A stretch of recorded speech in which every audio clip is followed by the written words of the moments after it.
Hello friends and welcome to we are classes 20। आज हम जिस विषय पर बात करेंगे वह है वर्ल्ड ज्योग्राफी का। और मैपिंग में आज हम देखने वाले हैं मैप ऑफ एशिया। हम एशिया महाद्वीप के उन सारे पहलुओं को यहाँ देखेंगे जो आपके एग्ज़ाम पॉइंट ऑफ व्यू से बहुत इम्पॉर्टेंट है, और एक मैप रीडिंग में आपको जितने पॉइंट्स पढ़ने चाहिए उतने मैं आपको बता दूंगा।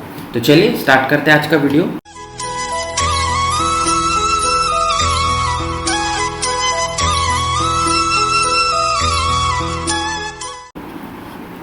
सी फ्रेंड्स, एशिया जो है वह आप सभी को पता है कि पूरे वर्ल्ड में सबसे बड़ा महाद्वीप है। और एशिया महाद्वीप के यदि हम एक्सटेंट की बात करें तो सबसे पहले उसमें 3 लाइंस यहाँ चलेंगी। ठीक है, 3 लाइंस में कौन कौन सी होंगी आपकी, मैंने आपको ये बताया हुआ है जब हमने वर्ल्ड ज्योग्राफी का क्या किया था, स्टडी किया था फर्स्ट क्लास में ही। सबसे ऊपर जो है वो आर्कटिक सर्कल वाला लाइन चलेगा। Second one is your tropic of Cancer आप बोल सकते हैं, और थर्ड है आपका इक्वेटर। तो ये तीनों लाइंस यहाँ चलती हुई आपको दिखेंगी। ठीक है, मैं ड्रॉ नहीं कर रहा हूँ यहाँ क्योंकि हमें आगे मैपिंग भी करना है। आई होप कि आप सभी समझ रहे होंगे। Arctic circle, tropic of Cancer और इक्वेटर, तीनों लाइन से पास होता है हमारा एशिया कंटिनेंट है। उसके बाद हम बात करें कि सबसे ऊपर में कौन सा सी है, तो आर्कटिक सर्कल के पास कौन सा सी होगा, तो आर्कटिक सी होगा। ठीक है, सॉरी आर्कटिक ओशन होगा यहाँ। ओके, देन नीचे साउथ में यदि हम बात करें तो साउथ में आपका ये इंडिया है, और इंडिया के नीचे कौन सा ओशन है, तो आप सभी को पता है कि कौन सा ओशन है, इंडियन ओशन है। ठीक है, पहले हम इसके बाउंड्रीज को कवर करते हैं फिर हम अंदर आएंगे। थर्ड वन, यहाँ जो ईस्टर्न साइड है इसका, यहाँ पर आपको दिखेगा पैसिफिक ओशन। ओके, तो 3 साइड ये ओशन इस पे है। Next important thing is this straight line. इसको मैंने बताया था आपको वीडियो में कि this line is called as international date line. Ideal होता है और ये पास होता है कहाँ से, बेरिंग स्ट्रेट से। ठीक है, तो यहाँ पर जब आप इस लाइन के बारे में बात करते हैं तो मैंने आपको बताया था वहाँ की एक सी है जिसका नाम है बेरिंग सी। ठीक है, BERING, बेरिंग सी, और उसी पर स्ट्रेट बना हुआ है बेरिंग स्ट्रेट। वहीं से यह जो आइडियल है हमारा वो पास होता है।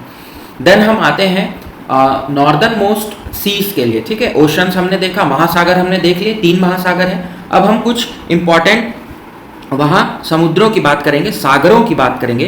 तो सबसे ऊपर में यहाँ पर जो आपका रशिया है, ठीक है, ये जो पूरा आपको दिख रहा है ये वाला पार्ट, ये पूरा का पूरा क्या है, रशिया है यहाँ से पूरा।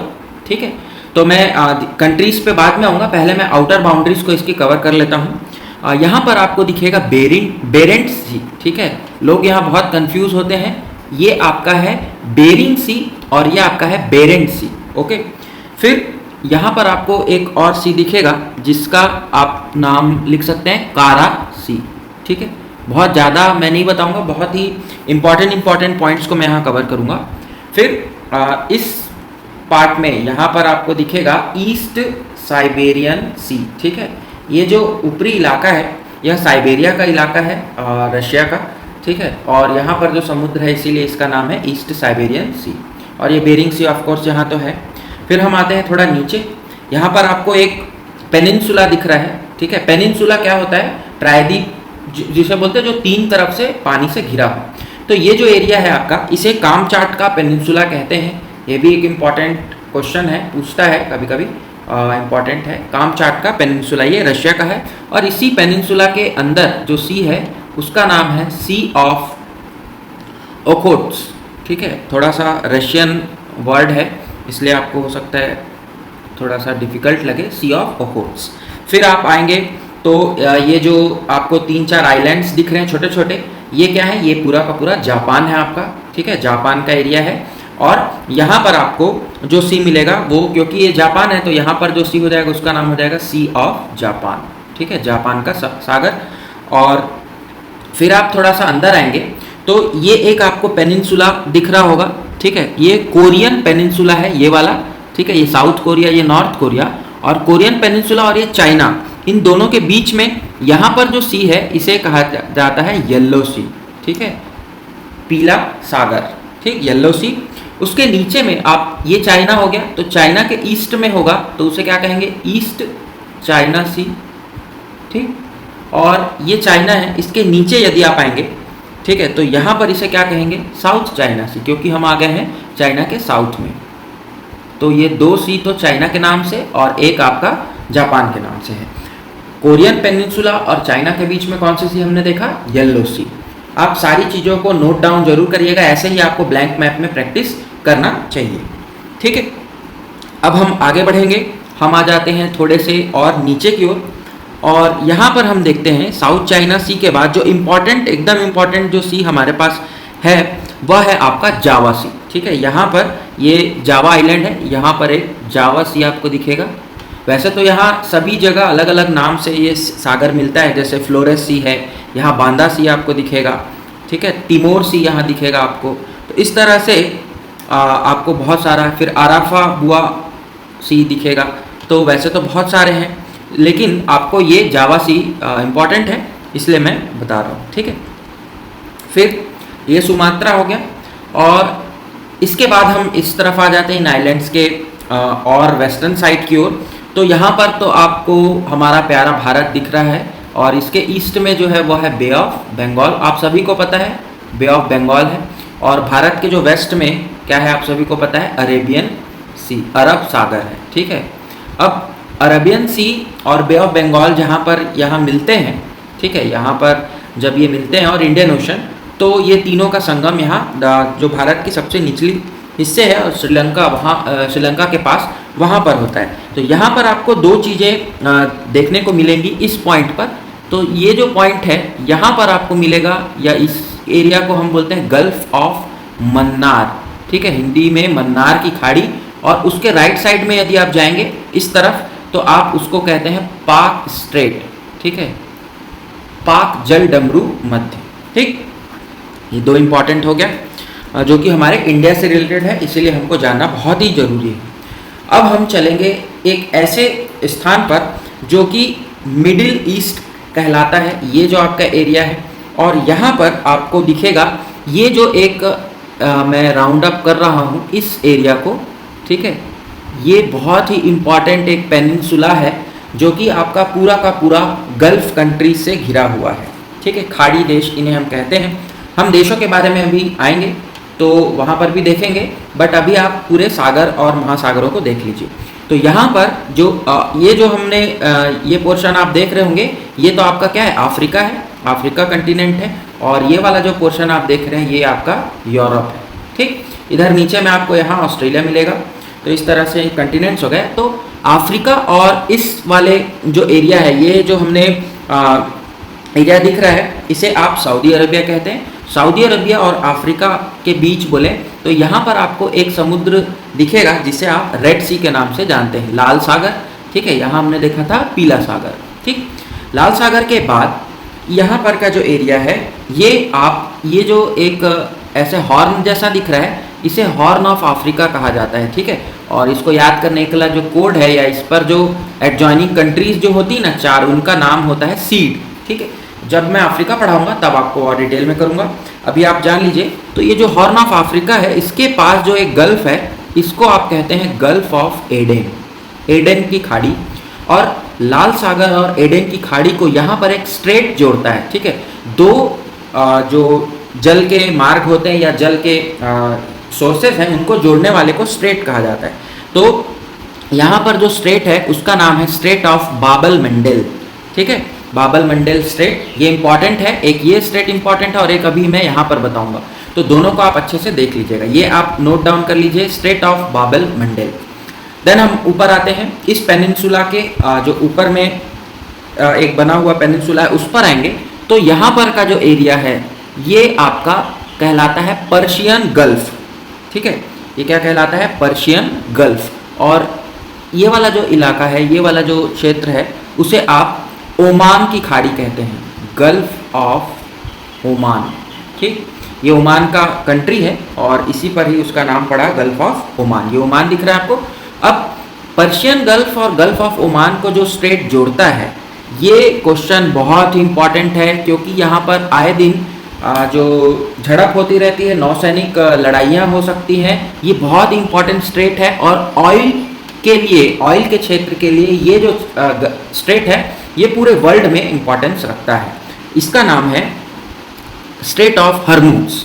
ठीक है, हर्मुज स्ट्रेट इसको बोलते हैं। और यहाँ से ही आप बोल सकते हैं कि शिप जो है वो अंदर आती हैं और अंदर आकर के तेल लेकर के फिर से वह बाहर जा कर के फिर दूसरे देशों पर जाती। तो ये जो स्ट्रेट है बहुत बहुत इंपॉर्टेंट स्ट्रेट है, इसलिए ये पूछा जाता है गल्फ स्ट्रेट ऑफ हर्मुज। तो हमने पूरे एशिया को कवर किया है। अब हम आ जाते हैं इनके कंट्री के नेम पर। ठीक, कंट्री के नेम के लिए मैं कलर चेंज कर लेता हूँ। अब यहाँ पर जो आपको सबसे बड़ी कंट्री यहाँ दिख रही है उसका नाम है रशिया। ओके, ये रशिया है आपका। उसके नीचे, रशिया के जस्ट नीचे आप आएंगे तो यहाँ पर आपको मिलेगा ये वाला जो प्लेस है वह है मंगोलिया। फिर यहाँ तो आपको पता ही है ये है चाइना। उसके बाद ये हमारा प्यारा भारत देश। और रशिया के अगर आप साउथ वेस्ट पे जाएंगे तो आपको मिलेगा कजाकिस्तान। ठीक, कजाकिस्तान के नीचे ये देखिए बहुत छोटे छोटे देश यहाँ दिख रहे हैं, एक के ऊपर एक ओवरलैप्ड है। मैं हल्का हल्का इनके आइडिया आपको दे देता हूँ। ये है किर्गिस्तान और कजाकिस्तान के नीचे आएगा उज्बेकिस्तान। देन किर्गिस्तान के नीचे तजाकिस्तान और उज्बेकिस्तान के नीचे आएगा तुर्कमेनिस्तान। ठीक है, तो ये तजाकिस और ये तुर्कमेनिस्तान। ओके, देन यहाँ पर नीचे में आपको मिलेगा ये अफगानिस्तान और ये जो है वो है पाकिस्तान। तो ऐसे करके ये पूरे स्थान जो आपको दिखते हैं। तुर्कमेनिस्तान के जो वेस्टर्न कंट्री है ये बहुत ही इंपॉर्टेंट कंट्री है और इसका नाम है ईरान। ईरान के यदि आप ऊपर देखेंगे, मतलब नॉर्दर्न एरिया पे यहाँ पर, ठीक है, तो ये एक सागर है, ये कोई कंट्री नहीं है, ये एक सागर है जो मैं शेड कर रहा हूँ और इस सागर का नाम है कैस्पियन सी। ओके, तो कैस्पियन सी जो है उसको आपको याद रखना है यदि, तो कैस्पियन सी के लिए एक कोड है जिसको हम तारिक के नाम से जानते हैं। ठीक, तो एडजॉइनिंग कंट्रीज ये दिखाता है तारिक। टी से आपका तुर्कमेनिस्तान और के से कजाकिस्तान, ए से आपका अजरबैजान, फिर आपको आर से जो है वो रशिया हो जाएगा और आई से जो हो जाएगा वो ईरान हो जाएगा। तो आई थिंक कि ये जो कोड है आपको याद रहेगा। कैस्पियन सी के लिए ये कोड 5 जो उनके सराउंडिंग कंट्रीज है उनको आप याद रख सकते हैं। ठीक है, अब हम बढ़ेंगे कुछ नीचे और यहाँ पर की कंट्रीज को देखेंगे जो कि आपकी रीजन कहलाता है south east Asia. South east Asia ये वाला रीजन कहलाता है, ये मिडिल ईस्ट है। ठीक, फिर तो साउथ ईस्ट में देखिए ये इंडिया है हमारा और ये है आपका चाइना। तो यहाँ पर का जो ये जो पूरा का पूरा पेनिनसुला है, ठीक है, ये जो पूरा का पूरा पेनिनसुला है, प्रायद्वीप का एरिया है, इसे इंडो चाइना पेनिनसुला बोलते हैं। ठीक है, भारत और चाइना का प्रायद्वीप कहा जाता है। ठीक, तो इसमें जो कंट्रीज हैं वो भी इंपॉर्टेंट है। इंडिया के यहाँ पर कंट्री आप देख लीजिए, नेपाल हो गया, ये भूटान, ये बांग्लादेश। उसके बाद आप नीचे आ जाएंगे तो यहाँ पर आपको मिलेगा म्यांमार के यदि आप इधर आएंगे साउथ में तो थाईलैंड मिलेगा आपको। थाईलैंड के ऊपर नॉर्थ में लाओस मिलेगा। लाओस के और ऊपर आ जाएंगे तो ये वियतनाम है। ठीक, वियतनाम, थाईलैंड और वियतनाम और लाओस इन सब से जुड़ा हुआ एक कंट्री है कंबोडिया। और लास्ट में यहाँ पर आपको मिलता है ये आपका जो कंट्री है वो है मलेशिया। ठीक, मलेशिया जो है वो देखेंगे कि ये वाला पार्ट और हमारे ये वाला पार्ट, ये पूरा का पूरा मलेशिया ही है। ठीक है, ये 2 भागों में है मलेशिया कंट्री, 2 अलग अलग हिस्सों में बटा हुआ है। ठीक, और मलेशिया कंट्री जो है हमारी, उसका ईस्ट वाले एरिया को मलय पेनिनसुला इसलिए कहा जाता है। ओके, इतने सारे चीज आपको याद करना है, इंपॉर्टेंट चीजें ही मैं बता रहा हूँ। उसके बाद नीचे हम आ जाएंगे तो ये सुमात्रा आइलैंड है, ये जावा आइलैंड है। ठीक है, ये बोर्नियो है, सॉरी ये वाला बोर्नियो है आपका, और ये जो है वो सुलावेसी सेलेब्स है। ओके, फिर अगर आप और इधर आए तो ये पापुआ है, पापुआ। ठीक है, और इसके बाद आपको पड़ेगा पापुआ न्यू गिनी, बट वो पापुआ तक आपको यहाँ पर आता है। ठीक, फिर यहाँ पर तिमोर स्टेट्स हैं, Timor states, east Timor, west Timor, तो ये सारी चीजें हैं। Last but not the least, यहाँ पर एक छोटा सा आइलैंड आपको दिख रहा होगा, और ये जो कंट्री है वो है ताइवान। ओके, ताइवान जो कि चाइना के उसमें है, और इसकी जो कैपिटल है वो है ताइपे। ओके, ये थी कंट्री की जानकारी। हमने एक सागर यहाँ देखा जिसका नाम हमने जाना कि वह है कैस्पियन सी। उसके बाद यहाँ पर आपको एक और सागर मिलेगा इस एरिया पर, और इसका जो नाम है वह है अरल सी, अरल सागर। ठीक, एशिया की यदि हम बात करें तो एशिया में आपको ऐसे कुछ इंपॉर्टेंट माउंटेन्स भी जानने जरूरी हैं जो आपको क्वेश्चन पूछा जा सकता है। तो देखिए, इंडिया, और यहाँ पर तो आपको पता है कि यहाँ तो आपका हिमालय है। ठीक है, ये वाला पूरा पोर्शन तो हिमालय का है। फिर यदि आप नीचे आएंगे, मतलब आई मीन कि ये जो म्यांमार वाला इलाका है, वहां पर आपको एक माउंटेन रेंज मिलेगा जिसे अराकम योमा कहा जाता है। ये भी हिमालय का एक्सटेंशन ही से कहा जाता है। ठीक है, फिर यदि आप ऊपर चलें, चाइना की ओर बढ़ेंगे, तो आपको वहाँ जो पामीर, ओके, पामीर यहाँ पर मिलेगा, नॉट है पामीर नॉट। ठीक, फिर अल्ताई माउंटेन आपको देखने को मिलेगा कुछ इस एरिया में। ठीक है, Altai mountains, Altai ranges. And next, यहाँ पर रशिया में आपको एक इम्पॉर्टेंट लेक मिलेगी जिसका बहुत ही ज़्यादा इम्पोर्टेंस है वर्ल्ड ज्योग्राफी में, और इस लेक का नाम है लेक बैकाल। ठीक है, अब इम्पोर्टेंस क्या है, ये विश्व की सबसे गहरी लेक है, deepest lake of the world. ठीक, इसीलिए ये बहुत इंपॉर्टेंट है लेक बैकाल। फिर हम अगर डेजर्ट्स की बात करें, जो इंपॉर्टेंट डेजर्ट्स हमें देखना है, तो मंगोलिया में आपको मिलेगा गोबी डेजर्ट। ओके, मंगोलिया में कौन सा डेजर्ट मिलेगा आपको, गोबी डेजर्ट मिलेगा। फिर आप आ जाते हैं तिब्बत, तो तिब्बत में आपको एक बहुत इंपॉर्टेंट प्लेट्यू मिलता है, प्लेट्यू ऑफ तिब्बत बोलते हैं उसको। और चाइना में आपको डेजर्ट जिसका नाम है Taklamakan desert. Okay, Taklamakan desert. तो ये 3-4 इंपॉर्टेंट डेजर्ट है। एंड ऑफ कोर्स हमारा जो भारत का थार डेजर्ट है, राजस्थान का जो एरिया है, तो वो थार डेजर्ट आपको देखने को मिलेगा। तो ये कुछ इंपॉर्टेंट डेजर्ट्स भी आपको देखने को मिल गए। अब अगर हम एक ही वीडियो में सारी चीज़ों को कवर करना चाहें तो ये बहुत ज़्यादा हो जाता है। तो इतने जो इम्पॉर्टेंट चीज़ें थी एशिया से रिलेटेड वह मैंने आपको बताई। इसके अलावा इस पर अभी हमारा जो बचा हुआ जो टॉपिक है वो है रिवर्स। ठीक है, रिवर्स देख लेंगे और माउंटेन पीक्स देख लेंगे जो जो इम्पॉर्टेंट है। ये 2 चीज़ें बची हुई हैं। नेक्स्ट वीडियो में मैं आपको रिवर्स और माउंटेन पीक्स कराऊंगा ताकि आपको भी पढ़ने में आसानी हो। तो आज के इस वीडियो में इतना ही। आई होप कि आपको वीडियो बहुत अच्छी लगी होगी। यदि वीडियो अच्छी लगी हो तो लाइक ज़रूर कर दीजिएगा, और चैनल पर यदि नए हैं तो सब्सक्राइब कर लीजिए। अगली वीडियो में हम जानेंगे एशिया की नदियों और उनके कुछ महत्वपूर्ण चोटियों के बारे में। So thank you very much.